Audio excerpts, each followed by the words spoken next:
안녕하세요 여러분, 컴패니언입니다. 여러분 잘 지내셨나요? 자, 오늘의 주제는 바로 왜 네덜란드에서는 왕이 있을까입니다.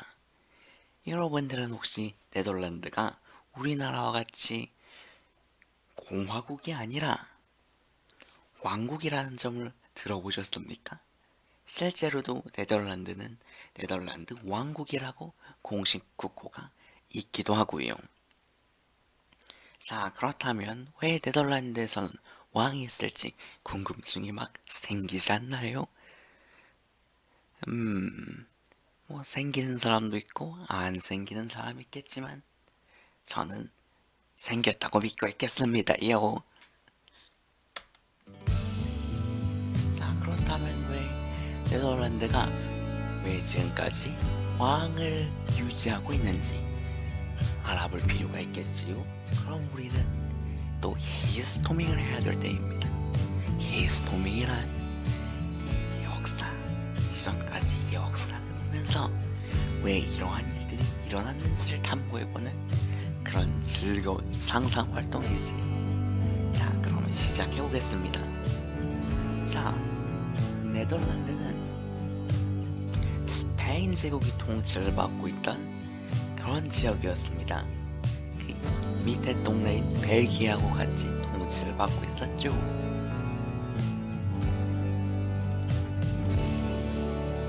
자, 그러던 어느 날 이 스페인에는 이전 왕이었던 카를 5세가 죽고 펠리페 2세가 새로 즉위하게 되었습니다.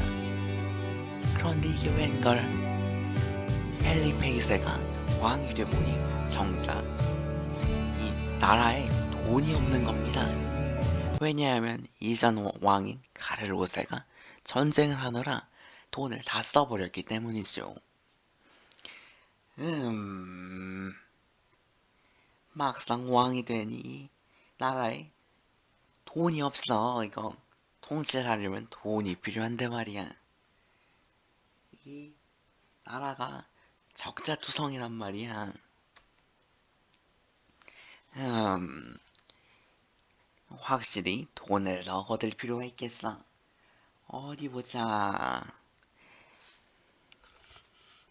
내 영역에서 가장 돈을 많이 번 곳이 어디였더라? 음, 찾아보니 역시 가장 돈이 많은 곳이 이 네덜란드 지방이잖아. 이 돈을 팍팍 거둘 수 있겠어. 아, 근데 요즘 네덜란드 지방에서 시끌시끌한 일들이 많이 일어나고 아주 자유를 아주 좋아하는 것 같아. 역시 이 왕이 된 김에 이 네덜란드에서 기강을 잡을 필요가 있겠어. 여봐라, 네덜란드인들은 들어라. 자, 이제부터 이 펠리페이세가 기강을 잡을 것이다.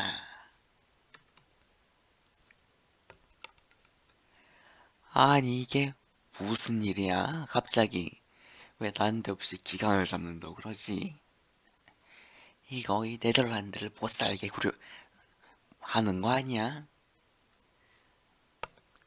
자, 지금부터 이 네덜란드에서는 이 펠리페이스의 말을 잘 따라야 할 것이야. 자, 여기서 빌럼 1세라는 인물이 나타납니다. 빌럼 반 오라니어라고도 불리지요. 그는 어렸을 때부터 스페인 왕정에서 자란 아주 엘리트적인 인물이었습니다.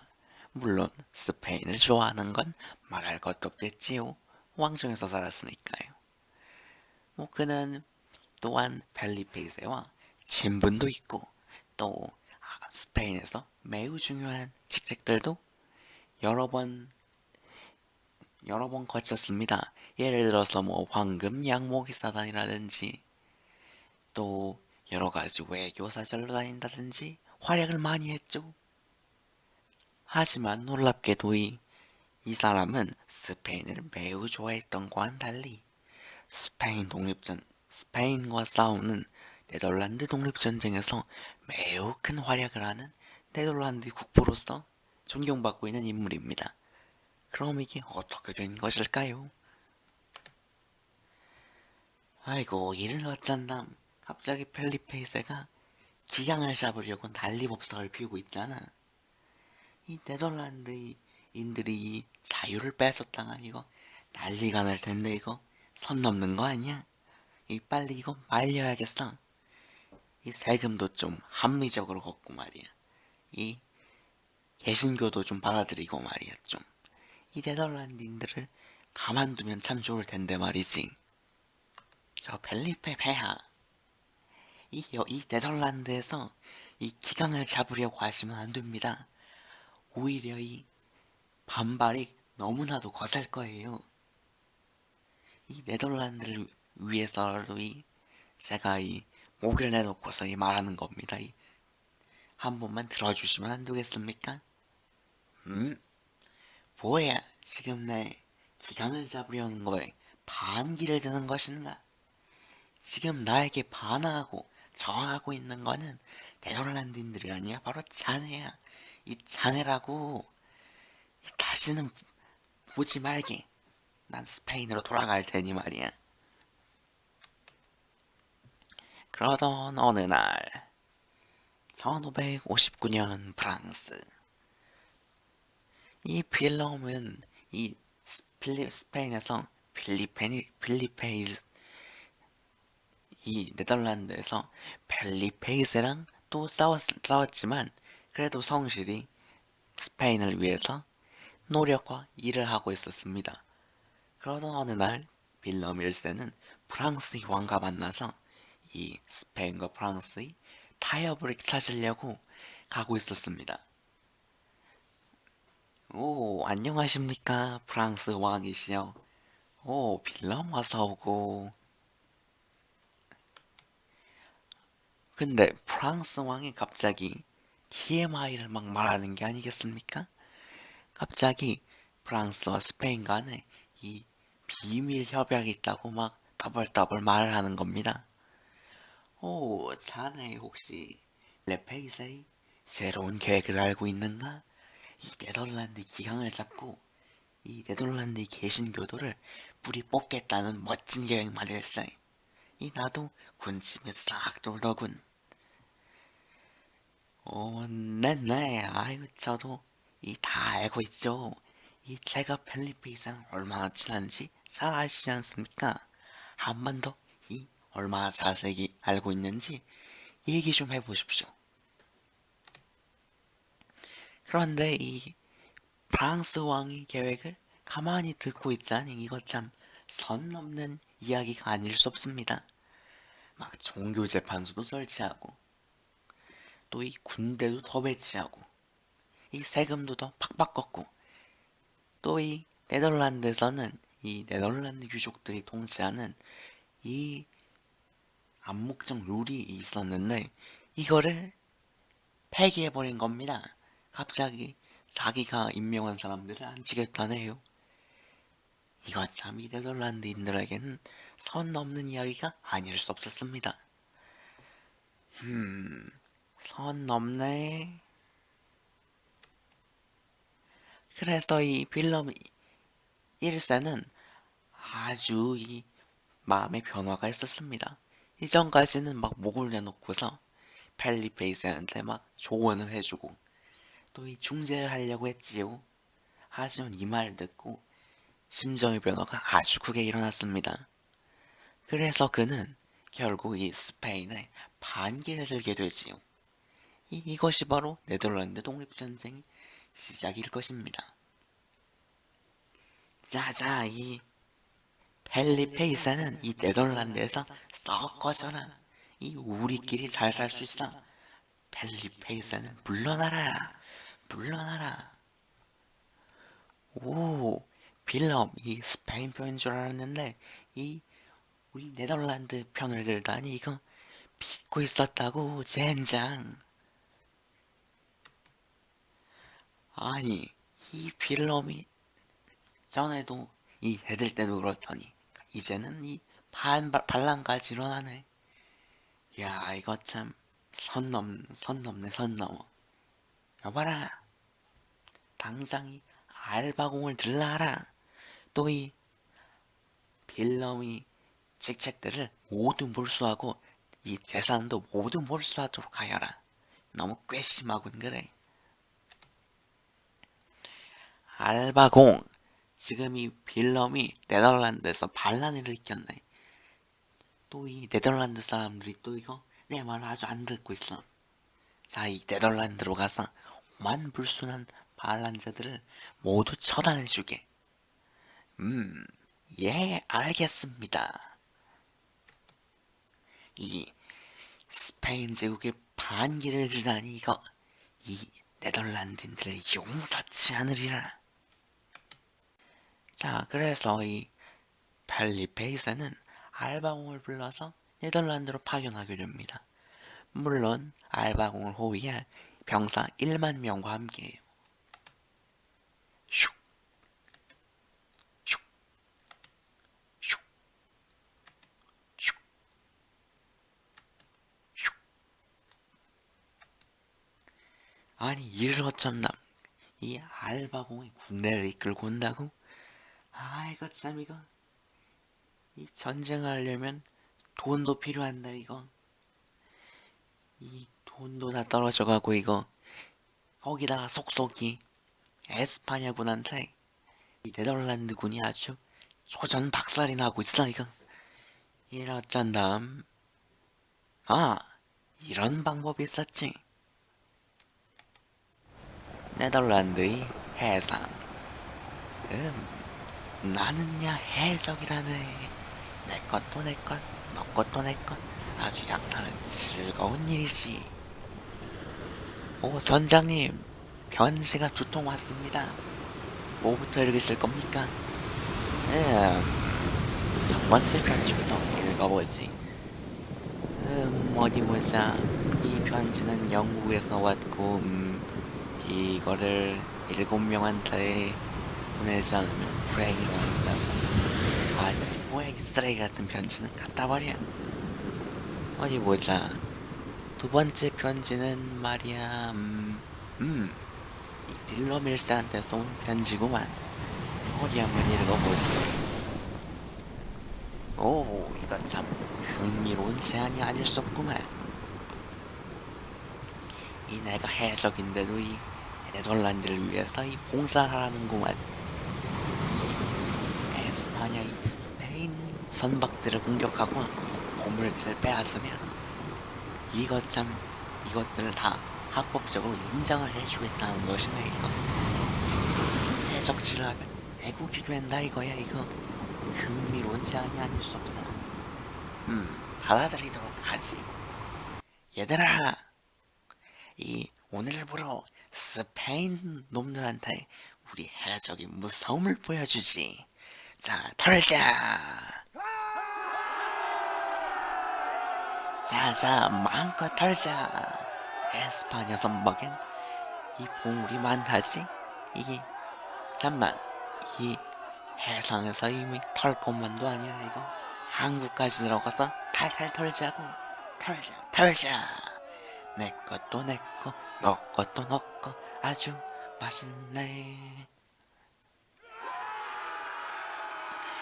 반면 이 빌러밀스가 해적들을 모아서 바다의 거지들이라 불리는 함대로 이곳저곳을 공격하고 있을 때 이 알바 공작은 아주 무자비한 정책을 펴옵니다. 이 벨리페이스에 충성하던 이 귀족들도 이 개신교를 방관했다는 이유로 모두 처형하고 종교재판소도 열고 또 이곳저곳을 막 약탈하고 다니는 게 아니겠습니까? 자자, 이 사진 속에 보이는 곳은 제가 또 편집을 하긴 했지만 이 당시 네덜란드 지방에서 가장 잘 나가던 이 도시였는데요. 이 안트페르펜이라고 불린 도시입니다. 근데 이 스페인군이 가장 잘 나가는 도시를 약탈해버리고 말았습니다. 또 학살도 저질렀죠. 이런 일들은 네덜란드 곳곳에서 일어났습니다. 당연히 네덜란드인들은 매우 분개했죠. 이 이런 가혹행위를 더 이상 보고만 있다가는 자기도 죽을 수 있었으니까요.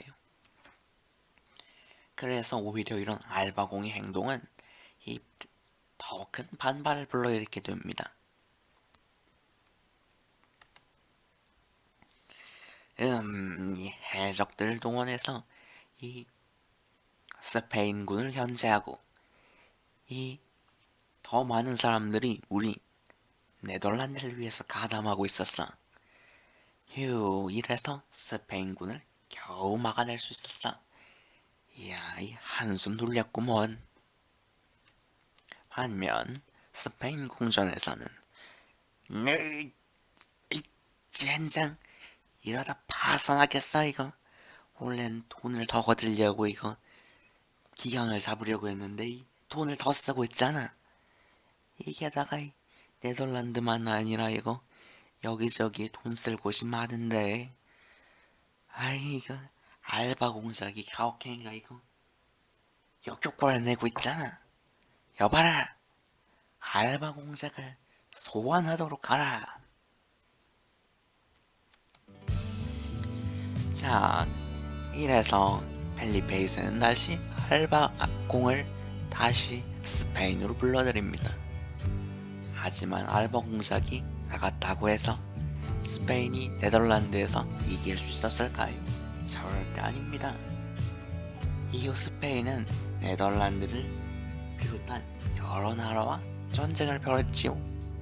예를 들어서 우리가 잘 아는 레판토 해전에서도 나가서 큰 돈을 쓰게 됩니다. 이렇게 돈을 매우 많이 쓰니 이거 버틸 수 있었겠습니까? 당연히 버틸 수 없다라는 표현이 맞겠지요. 그래서 펠리페이스는 이 전쟁 때문에 결국 파산해버리고 말았습니다. 자, 이렇게 스페인이 휘청휘청거린 덕분에 네덜란드는 결국 80년간이 전쟁을 통해서 드디어 독립을 성취하게 됩니다. 자, 이 80년, 80년 동안 주구장창 싸운 건 아니에요. 왜냐하면 중간에 12년간이 평화도 있었으니까요. 아무튼 우리는 그걸 80년 전쟁이라고 부르고 있습니다.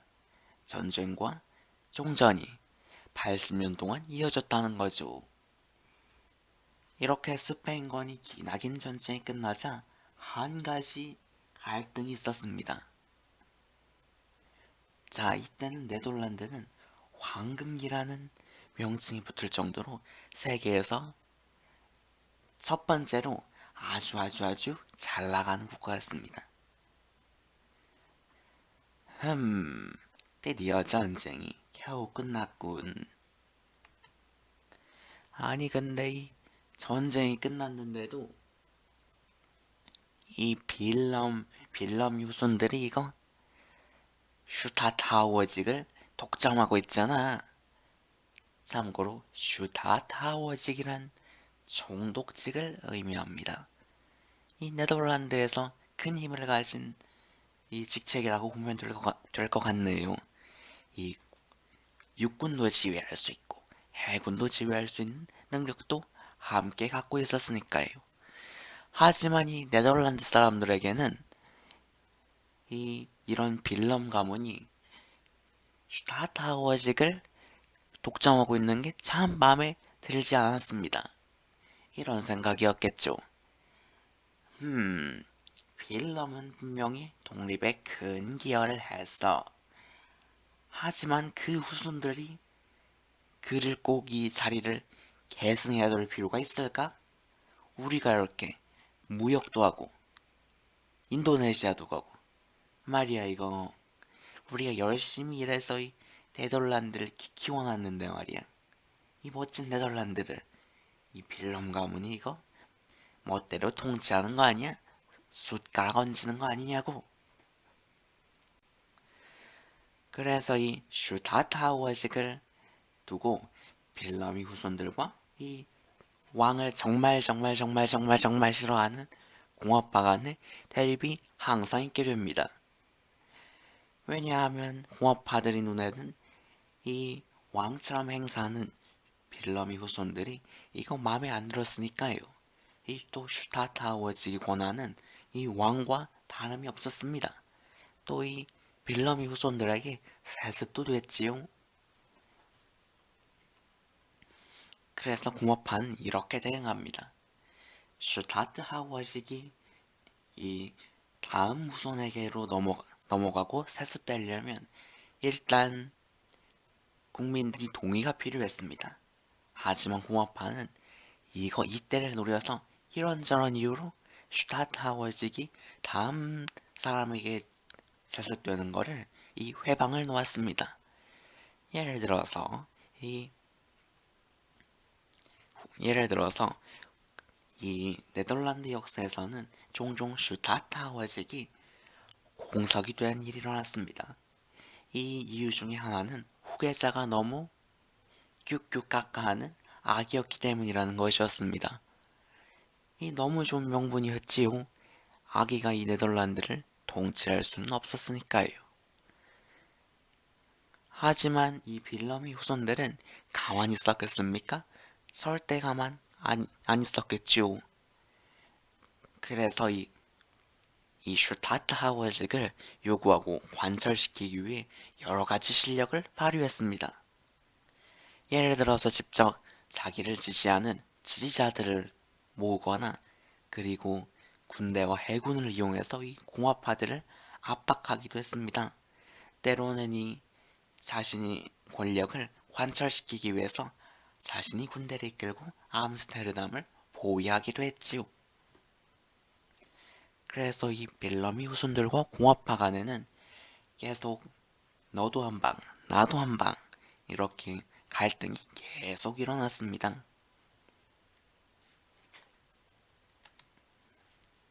하지만 이럼에도 불구하고 슈타트하워식은 공식적으로 왕은 아니었기에 이들이 바로 우리가 아는 왕인 것은 아니었습니다. 그러던 어느 날 이 옆 동네 프랑스에서 이 혁명이 일어나기도 했는데요. 여러분도 이 베르사유의 궁전이나 베르사유의 장미나 이 만화 영화들을 보셨을지는 모르겠지만 이 프랑스에서 이 멋진 혁명이 일어나게 됩니다. 그런데 이 옆 동네 이 네덜란드에서도 이런 중차대한 사건이 영향을 안 끼칠 수가 없었겠죠. 뭐 프랑스에서 혁명이 일어났다고? 아니 혹시 네덜란드에서도 이 혁명이 일어나는 건 아니겠지? 이거 불안한데 이 공화파들이 내 자리를 호시탐탐 노리고 있단 말이야. 가만히 있을 순 없지 이거. 나도 무언가를 해야겠어. 자, 이 사람은 윌리엄 4세라는 사람으로 현 슈타트하워식을 네덜란드에서 맡고 있었지요. 그래, 앉아서 쫓겨날 순 없지. 다른 나라와 연합을 해서 혁명이 번지는 것을 막아야겠다. 자자이 프로이센도 부르고 이거 오스트리아도 부르고 그래 이들과 연합을 해서 이 프랑스 군이 이곳으로 오지 못하도록 막아야겠어. 하지만 이 연합군은 이 혁명을 성취한 프랑스군에게 무진장 깨지고 맙니다. 그래서 다른 나라들은 모두 도망을 쳤죠. 이 영국, 프랑스, 오스트리아 모두 다 자기네 나라들로 돌아갔습니다. 결국 이 네덜란드는 다시 원점으로 돌아오게 되었죠. 달라진 거는 프랑스군이 이 네덜란드로 진군하고 있다는 것이었습니다. 이 아주 강과 운하가 꽁꽁 얼어서 아주 건너기가 아주 쉬웠다고 합니다. 이 프랑스군이 암스테르담에 다가오고 있을 때 이 암스테르담에서는 이 혁명을 원하는 사람들이 혁명을 실제로 일으켰습니다. 윌리엄 4세가 염려하던 상황이 그것이 실제로 일어난 것이죠. 그래서 윌리엄 4세는 이 다른 나라들로 이 피신을 가게 됩니다. 가만히 있다면은 이 프랑스 이 루이 16세처럼 이거 자기 몸이 단수대 된거 돼버릴 수 있으니까요. 그래서 이 윌리엄 4세는 다른 나라로 도망을 가게 됩니다. 망명이라고 해두죠. 자, 그러던 시간이 흘러서 드디어 나폴레옹이 망했습니다. 네, 확실히 망했어요. 유럽의 나라들이 힘을 합쳐서 이 나폴레옹을 쓰러뜨리게 된 것이죠. 자, 이제 나폴레옹이 패망했으니 이제 네덜란드도 이제 원점으로 돌아갈 때가 됐습니다. 이 다른 나라들도 이 혁명을 매우 싫어했기 때문에 이전의 상황으로 돌아가기를 원했었죠. 그래서 이 윌리엄 4세의 아들인 빌럼 프레데리크라는 사람이 네덜란드로 돌아와서 이 다시 네덜란드를 통치하게 됩니다. 그런데 한 가지 달라진 점이 있었죠. 이제는 슈타타워, 총독직이 아니라 이 왕으로서 이 군림을 하게 된 것이었습니다. 이 왕이 실제로 이제 네덜란드에 생기게 된 자sun관이었지요. 하지만 이 혁명이 한번 일어났던 상황에서 전 때처럼 이 절대적인 권력을 휘두를 수는 없었습니다. 왜냐하면 그랬다가는 이 다시 혁명이 일어나 외국으로 쫓겨났겠지요. 그래서 울며 겨자 먹기로 이 네덜란드의 군주들은 이 국민들의 요구를 받아들일 수밖에 없었습니다. 그래서 결국 시간이 흘러 보니 이 네덜란드 왕과는 더 이상 네덜란드 정치에 간섭을 하지 않게 되었지요.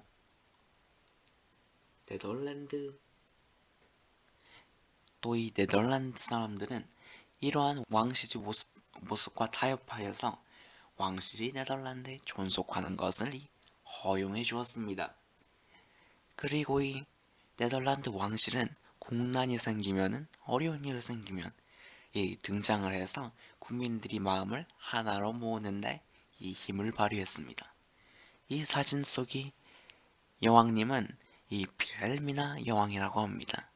이 나치 독일, 히틀러의 나치 독일이 네덜란드를 점령했을 때 이 영국으로 망명 정부를 세우고 이 자신이 방송을 통해서 이 네덜란드 사람들한테 큰 위안을 해준 인물이죠. 반면에 그 당시 네덜란드에서 가장 높은 지위에 있던 사람들은 되게 가지고 있는 실권이 없거나 왜냐하면 정부를 세우고 하는데 힘이 별로 없었습니다. 그리고 어느 사람들은 영국으로 피신을 가서 망명 정부를 세웠음에도 이 나치 정부에 굴복을 하고서 다시 몰래 네덜란드로 돌아가는 작태를 저지르기도 합니다. 이러니까 이 라디오 방송을 진행하는 네덜란드 여왕님이 얼마나 멋져 보였겠어요. 이런 점은 전후에 또 네덜란드 사람들한테 큰 인상이 되어 남습니다. 빌헬미나 여왕님처럼 네덜란드의 지배자들은 네덜란드의 위기가 닥치면 등장해서 리더십을 제공해 주었습니다. 이 네덜란드에 쳐들어온 것이 스페인이든 프랑스든 나치 동일이든 등장해서 국민들을 하나로 똘똘 뭉치는데 매우 큰 역할을 하였습니다. 이것이 어찌 보면 네덜란드의 전통이라고도 볼 수 있을 것 같네요. 즉, 왜 네덜란드의 왕실이 아직까지 있는지를 고민해 본다면, 즉, 네덜란드에 왕실이 있을 수 있는 이유는 네덜란드 국민과 이 빌럼이 후손들 간의 다양한 갈등과 문제 속에 즉 네덜란드의 왕실이 아직까지 있는 이유는 네덜란드 국민과 이 빌럼이 후손들 간의 타협과 또한 문제 극복 기회를 이 빌런 가문이 제공해 주었기 때문입니다. 이 네덜란드 사람들은 이전까지 상황을 통해서 이를 잘 알고 있었지요. 이들은 더 이상 이 절대적인 군주가 아니라 이 위기가 생길 때 등장해서 우리를 뭉치게 할 수 있는 사람들이라고 말이지요. 이러한 전통이 아마 지금까지 네덜란드 왕실이 존재할 수 있었던 이유라고도 생각합니다. 이 만약에 사우디아라비아의 왕들이나 또한 러시아의 자르나 이런 식으로 자꾸 독자적인 힘을 국민들한테 마구 휘둘렀다면은 훗날 반드시 멸망은 했겠지요. 하지만 네덜란드 왕실은 그렇지 않았습니다. 국민들과 타협할 것은 타협하고 또 이 사치를 부리고 마음껏 뽐내는 것이 아니라 자전거를 타고 산책을 하거나 이런 것을 통해서 국민들과 친근하게 다가서려고 노력을 했지요. 아마 이러한 모습과 또 이런 역사적인 상황 때문에 이 네덜란드 왕실이 네덜란드 국민들한테 지금까지 마음을 얻는 것 같다고 생각합니다. 자, 제 얘기를 들어주셔서 감사합니다. 오늘도 행복하세요.